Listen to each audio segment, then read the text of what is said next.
بسم الله الرحمن الرحيم فإذا نزل بساحتهم فساء صباح المنذرين وتول عنهم حتى حين وابصر فسوف يبصرون سبحان ربك رب العزة عما يصفون وسلام على المرسلين والحمد لله رب العالمين صدق اللہ العظیم۔ السلام علیکم ورحمۃ اللہ وبرکاتہ۔ جیسا کہ آج آپ ٹائٹل پہ دیکھ رہے دستے غیب کا موکلات والا عمل، مجرب المجرب بلا ڈر خوف کے۔ عمل بےحد مجرب ہے اور بےحد پاورفل ہے اور بےحد آسان بھی ہے، اور یہ عمل جلالی عمل ہے اور اللہ رب العزت کے صفاتی نام میں سے ایک عمل ہے۔ اس عمل کو آپ اگر کر لیتے ہو تو مالی اعتبار سے آپ کی جتنی بھی ریلیٹڈ پرابلم ہے وہ انشاءاللہ حل ہو جائیں گی، اور یقین کے ساتھ دعوے کے ساتھ میں کہتا ہوں کر کے کہ آپ اگر اس عمل کو کر لو پھر دستے غیب کے آپ کو کوئی عمل کرنے کی ضرورت نہیں پڑے گی۔ آپ اگر اسی ایک عمل کو اگر کر لیتے ہو جس طریقے سے ہم آپ کو بتا رہے ہیں اسی طریقے سے آپ اگر کر لو تو انشاءاللہ اللہ رب العزت آپ کو اتنا عطا کریں گے کہ پہلے آپ لینے والے تھے، اس عمل کے بعد آپ لوگوں کو دینے والے بن جائیں گے۔ اور ہماری کوشش ہی یہ ہوتی ہے تاکہ عوام الناس ہمارے اس چینل سے عمل سیکھے اور عمل کرے، تاکہ ہر لوگ پریشان ہیں، مالی اعتبار سے کئی لوگ پریشان ہیں، لوگ کما کے تھک چکے تو بھی پورا نہیں ہو رہا ہے، اور ہر قسم کے مسئلے مسائل آپ دیکھو زیادہ تر مالی اعتبار سے ہی ہو رہے ہیں۔ اس سے جو ہے آپ کے جو کوئی بھی مالی اعتبار سے مسئلہ ہو، چاہے شادی کا مسئلہ ہو، چاہے گھر بنانے کا مسئلہ ہو، چاہے گھر خریدنے کا مسئلہ ہو، یا چاہے جو ہے آپ کا کوئی کام اٹکا ہوا ہے، یا چاہے جو ہے کوئی ایسا مرض ہے آپ کو آپریشن کرانا ہے، آپ کے پاس پیسے نہیں ہیں، آپ اگر اس عمل کو کرو گے تو انشاءاللہ اللہ رب العزت وہ انتظام بھی کرا دیں گے۔ اب اس کے اندر ایک موکل حاضر ہوں گا لیکن وہ آپ کو دکھے گا نہیں، اگر آپ کی باطنی نگاہ کھلی ہے تو آپ کو دکھے گا، اگر باطنی نگاہ اگر آپ کی بند ہے تو بھی کوئی مسئلہ نہیں ہے، آپ کا کام ہوتا ہوا نظر آ جائے گا۔ اس پڑھائی کے جو تاثرات، اس کے اثرات اور اس کی جو فضیلتیں ہیں اور اس کا جو پاور ہے وہ آپ کو، آپ کی اگر باطنی نگاہ ہے، آپ کا اگر روحانی پاور ہے تو آپ کو سامنے وہ موکلات دکھیں گے، اور اگر آپ کی باطنی نگاہ اگر کمزور ہے، آپ کی باطنی نگاہ اگر نہیں کھلی ہے تو بھی کوئی مسئلہ نہیں ہے، لیکن آپ کا کام ہوتا ہوا نظر آ جائے گا۔ اور اسی طریقے سے ہوگا کہ آپ کی عقلیں حیران ہو جائیں گی، آپ کا جہاں کہیں بھی جو کام اٹکا ہوگا پیسے کے تعلق سے وہ ہونا شروع ہو جائے گا، اور آپ کے کہیں پہ بھی اگر ایسی بڑی رقم اگر اٹکی ہوئی ہوتی ہے تو وہاں پہ بھی انشاءاللہ اللہ رب العزت اپنے فضل و کرم سے جو ہے وہاں سے بھی جو آپ کا کام ہونا شروع ہو جائے گا، اور آپ دیکھیں گے کر کے کہ اللہ رب العزت ایسی جگہ سے آپ کو عطا کریں گے اس عمل کے بعد کہ آپ کی عقلیں حیران ہو جائیں گی، اور آپ حیران و پریشان ہو جائیں گے کہ اتنا مال کہاں سے آ رہا ہے۔ تو آپ کا بھی کام بنتا ہے جب اللہ رب العزت آپ کو یہ عطا کرے تو اس میں 10واں حصہ غربا مساکین کا، فقراء مہاجرین کا، یتیم کا آپ حصہ رکھیں، اور اس مال کو حلال جگہ پہ خرچ کریں، اور حرام جگہ سے آپ اپنی بھی حفاظت کرے اور اپنے اہل و عیال کی بھی حفاظت کرے۔ ویسے دستے غیب کے عمل میں ہر کوئی کامیاب ہو جاتا ہے، بس کچھ چند چیزوں کی پابندی آپ اگر کرتے ہو نا تو پھر آپ جو ہے دستے غیب کے ہر عمل میں کامیاب ہو سکتے ہو۔ اس میں سے سب میں پہلی پابندی ہو جاتی ہے سنت و شریعت کی پابندی میں ساری چیزیں داخل ہو گئی، پھر بھی جو بڑی چیزیں جو ہے جو دستے غیب میں لازم ہے وہ چیز میں آپ کو بتاتا ہوں۔ ایک سنت و شریعت کی پابندی ہو گئی، دوسری پابندی نماز، یہ بھی سنت و شریعت کے اندر ہی آتی ہے، پھر بھی میں آپ کو الگ سے بتا رہا ہوں۔ نماز کی پابندی، مرد حضرات مسجد میں نماز پڑھنے کی فکر کرے، عورتیں جو ہے گھر میں نماز پڑھنے کی فکر کرے، مرد حضرات جماعت کے ساتھ پڑھے، تکبیر اولیٰ کے ساتھ پڑھے تو اور زیادہ فائدہ ہے، اگر جماعت نہیں ملتی ہے تو کم سے کم وقت قضا ہونے سے پہلے آپ نماز کو ادا کر دیں۔ اور دوسری پابندی ہوتی ہے آپ کو جو ہے نگاہوں کی حفاظت کرنا ہے کہ آپ کی نگاہ صحیح جگہ پہ رہے اور صحیح لوگوں کو دیکھے، کسی نامحرم کی طرف آپ کی نگاہ نہ پڑے۔ اگر بھول چک سے پڑ جاتی ہے تو ایک نظر تو اللہ کی طرف سے بھی معاف ہے، لیکن بار آپ اس کو دیکھے نہیں، دیکھتے معلوم پڑ رہا آپ اس کو گھر تک چھوڑتے آ رہے کہ چلو اللہ رب العزت نے ایک نظر تو معاف رکھی ہے، ایک نظر سے ہم پورا اتنا تاڑ لیے کر کے کہ ساری چیزیں دیکھ لیے، اور پھر ایسا نہ ہو کر کے کہ اللہ نے تو ایک نظر معاف کری ہے تو چلو ہم دیکھ لے۔ ایسا مسئلہ نہیں ہے بھائی، مسئلہ یہ ہے کر کے کہ ایک بار اگر بھول سے اگر نگاہ پڑ گئی تو پھر غیر محرم کے اوپر تو پھر آپ کی نظروں کو نیچے کر دے۔ اور تیسری پابندی کیا آ جاتی ہے اس کے اندر، آپ کو جو ہے استغفار کی پابندی۔ صبح و شام 100 مرتبہ استغفراللہ لا الہ الا هو الحی القیوم واتوب الیہ۔ اللہ رب العزت سے اپنی توبہ کرنا ہے، اللہ رب العزت سے اپنی معافی مانگنا ہے، توبہ کی معافی مانگنا ہے۔ 100 مرتبہ نماز فجر کے بعد پڑھے، 100 مرتبہ نماز عصر کے بعد پڑھے یا مغرب کے بعد پڑھے، جو بھی ٹائم آپ کو میسر ہو یہ پڑھنا ہے آپ کو، اور اللہ سے مانگتے رہنا ہے۔ اور چوتھی پابندی ہو جاتی ہے آپ کو جو ہے باوضو ہونا ہے، باوضو ہو کر کے عمل کرے، اور اس کے علاوہ بھی آپ باوضو رہنے کی فکر کرے۔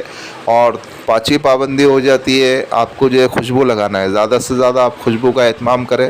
عورتیں تو خوشبو نہیں لگائیں گی، اگر جینس حضرات ہے تو وہ خوشبو لگائے، اچھی عطر لگاوے، اچھی خوشبو لگاوے۔ عطر سے مطلب پرفیوم نہیں ہے، ہاں خوشبو لگاؤ، عطر لگاؤ، اچھی خوشبو لگاؤ، پھر آپ کو جو ہے عمل کرنا ہے۔ ابھی آپ ایک بات یاد رکھیں کہ نورانی عمل جو ہوتے ہیں نا، یہ سارے کے سارے نورانی عمل ہے۔ نورانی عمل میں پابندی ہو جاتی ہے، پابندی کرنا پڑتا ہے، اور پابندی کے ساتھ ہی آپ کو عمل میں کامیابی ملتی ہے۔ کوئی سفلی عمل رہتا ہے تو اس میں کوئی پابندی وغیرہ کی ضرورت نہیں رہتی ہے، وہ تو بے دھڑک آپ اس میں اگر پابندی نہیں کریں گے تو بے دھڑک آپ کوئی بھی عمل کرو گے سفلی کا تو آپ کو کامیابی مل جائیں گی سفلی میں، لیکن آخرت بھی خراب ہو جاتی ہے اور دنیا بھی خراب ہو جاتی ہے، اور اس کا ذہن بھی منتشر ہو جاتا ہے، اور اس کو آخر میں نقصان ہی اٹھانا پڑتا ہے۔ ہم سمجھتے ہیں کہ سفلی آسان ہے، لیکن سفلی بے حد آسان تو ہے، لیکن اس کے پیچھے پریشانی بہت ہے، سمجھے۔ آدمی جو ایمان سے بھی خارج ہو جاتا ہے۔ اس کے لیے ہماری یہ کوشش ہوتی ہے کہ ہم سفلی عمل اپلوڈ ہی نہیں کرتے۔ کئی لوگ کہتے ہیں ایسی چیزیں معلوم ہے لیکن میں اپلوڈ نہیں کرتا ہوں، کیونکہ اللہ کے سامنے مجھے بھی کھڑے ہونا ہے، اللہ کے سامنے جواب دینا ہے۔ تو اس کے لیے ہماری یہ کوشش ہوتی ہے کہ ہم نورانی عمل پیش کریں۔ ابھی ہم چلتے ہیں عمل کی جانب۔ اس عمل کو آپ کو جو ہے 9 چند جمعرات سے کرو تو بہت اچھا ہے، یا پھر عروج ماہ کی 1 تاریخ سے کرو۔ 9 چند جمعرات سے کرو تو بہت اچھا ہے۔ اگر 9 چند جمعرات نہیں ملتی ہے تو آپ عروج ماہ میں اس عمل کو کریں گے۔ نماز عشاء کے بعد کوئی بھی ایک وقت رکھے، ایک ہی جگہ رکھے، ایک ہی ٹائم رکھے، آپ کوئی بھی ایک ہی ٹائم کرے۔ 40 دنوں کا عمل ہے، یعنی 40 راتوں تک کے آپ کو اس عمل کو کرنا ہے۔ اور بتایا نا میں آپ کو 9 چندی جمعرات سے کرے۔ جس گھر میں کر رہے ہو نماز عشاء کے بعد ایک ہی وقت رکھے، ایک ہی جگہ رکھے، ایک ہی ٹائم رکھے۔ جس گھر میں کر رہے ہو گھر پاک صاف ہو، کمرہ پاک صاف ہو، کپڑے پاک صاف ہو، باوضو ہو کر کے بیٹھے، قبلہ رخ ہو کر کے بیٹھے۔ تنہائی میں عمل کو پڑھنا ہے، آپ کے آگے پیچھے دائیں بائیں اوپر نیچے کوئی رہنا نہیں چاہیے۔ آپ کو عمل پڑھنا ہے، اور اس میں حصار کی بھی ضرورت نہیں ہے۔ یہاں پہ بتا رہا ہوں حصار کی ضرورت نہیں ہے۔ جس چیز میں اگر حصار نہیں ہوتا ہے تو میں بول دیتا ہوں کہ حصار نہیں ہے، اور اگر جس عمل میں حصار کی ضرورت ہوتی ہے تو میں کہہ دیتا ہوں کہ اس میں حصار کرنا ہے۔ اگر حصار کرتے ہو اس میں تو اچھی بات ہے، اگر نہیں کرتے ہو تو بھی کوئی مسئلہ نہیں ہے، کوئی ڈر خوف کی بات نہیں ہے۔ آپ بے جھجک اور بنداس پڑھو آپ عمل، کوئی مسئلہ نہیں ہے۔ پھر آپ کو کیا کرنا ہے، جب آپ قبلہ رخ ہو کر کے بیٹھ گئے پھر آپ کو جو ہے اپنے جسم کے اوپر اچھی خوشبو لگائے۔ پھر اس کے بعد جو ہے آپ کو کیا کرنا ہے کر کے وہاں پہ اگربتی جلا لو، یا کوئی بخور جلا سکتے ہو تو اچھی بات ہے۔ اگر بخور نہیں جلا سکتے ہو تو آپ اچھی قسم کی اگربتی جلاؤ۔ جب آپ اگربتی جلا لے، جب وہاں پہ گھر معطر ہو جاوے، خوشبو والا ہو جاوے، پھر آپ کو اول و آخر 11 مرتبہ درود ابراہیم پڑھنا ہے۔ درود ابراہیم پڑھو 11 مرتبہ، اول و آخر درود ابراہیم پڑھو، اور پھر یا شکورو یا شکورو یا شکورو اس طریقے سے آپ کو پڑھنا ہے 5000 مرتبہ۔ ایک دن میں 5000 مرتبہ پڑھنا ہے۔ اسی طریقے سے آپ کو 40 راتوں تک کے اس عمل کو کرنا ہے۔ جب آپ کے 40 رات تک کے یہ عمل ہو جائیں گے، پھر آپ اس عمل کے کمالات دیکھو، اس عمل کی فضیلت دیکھو۔ جن کا روحانی پاور اچھا ہوتا ہے نا، جو سنت و شریعت کے زیادہ پابند ہوتے ہیں، تو ان کو جو ہے 20 دن کے بعد سے اس کے فرق اور اس کے اثرات اور اس کے تاثرات اور اس کی فضیلتیں ان کے سامنے آنا شروع ہو جاتی ہے۔ پھر اللہ رب العزت اتنا دیں گا نا، مال اتنا دیں گا کہ میں خالی بول رہا ہوں، لیکن جو کریں گا اس عمل کو وہ اس کی حقیقت سے، اس کی فضیلت سے وہ خود واقف ہوں گا کہ یہ عمل کتنا پاورفل ہے اور کتنا مجرب ہے۔ ویسے ہم دنیا کے پیچھے اتنا وقت صرف کر دیتے ہیں، تھوڑا سا ہم اس کے پیچھے بھی وقت صرف کریں، اس میں تو ہماری آخرت بھی بنے گی اور ثواب بھی ملے گا، اور ہمارے جو مسئلے مسائل ہیں سب میں بڑے دنیاوی لین سے، مالی اعتبار سے اللہ رب العزت اس کو بھی حل کریں گے، سمجھے۔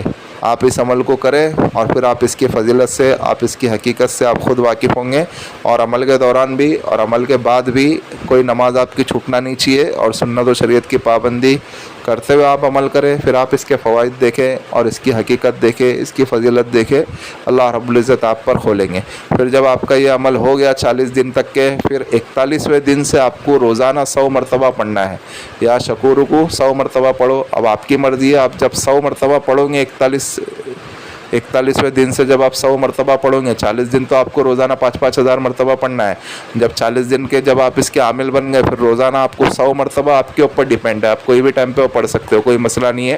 عمل تک کے آپ کو پابندی ہوتی ہے، عمل کے بعد اس کے اوپر سے وقت کی پابندی ہٹ جاتی ہے. پھر عامل کبھی بھی کر سکتا ہے. آپ پھر روزانہ دن میں، رات میں، کبھی بھی آپ 24 گھنٹے میں سے 100 مرتبہ یا شکور پڑھ لو، اور بولو آخر 11 مرتبہ درود ابراہیم پڑھ لو، تاکہ عمل برقرار رہے اور عمل میں جان رہے اور عمل میں پاور رہے، تاکہ آپ کو یہ لمبے سمے تک کے یہ عمل کام دے. پھر جب آپ یہ ایسا کر لو گے، پھر دیکھو اللہ رب العزت آپ کو کیسے نوازتے ہیں اور کہاں سے دیتے ہیں. عمل یہی ہے، آپ اس عمل کو کریں اور دعائے خیر میں ہمیں بھی یاد رکھیں. اور بھائی یہ جو ہمارا روحانی وظائف چینل ہے، آپ اس کو سپورٹ کریں، سبسکرائب کریں. جن لوگوں نے سبسکرائب کر دیا بیل آئیکن کو بھی آن کر دیں، تاکہ اس سے ہماری نیو آنے والی ویڈیو کا نوٹیفیکیشن ملتا رہے. اور شیئر کریں دوسرے مسلمانوں میں، تاکہ اور لوگ بھی اس عمل سے، اس ویڈیو سے فوائد حاصل کر سکے. اور عمل کے متعلق تو ہم نے ساری چیزیں سمجھا دی ہے. پھر بھی اگر کسی بھائی یا کسی بہن کے اگر کوئی چیز اگر سمجھ میں نہیں آ رہی ہے، تو وہ اس واٹس ایپ والے نمبر سے ہم سے رابطہ کر سکتے ہیں. ملتے ہیں نیکسٹ ویڈیو میں. دعاؤں کی درخواست. اللہ حافظ.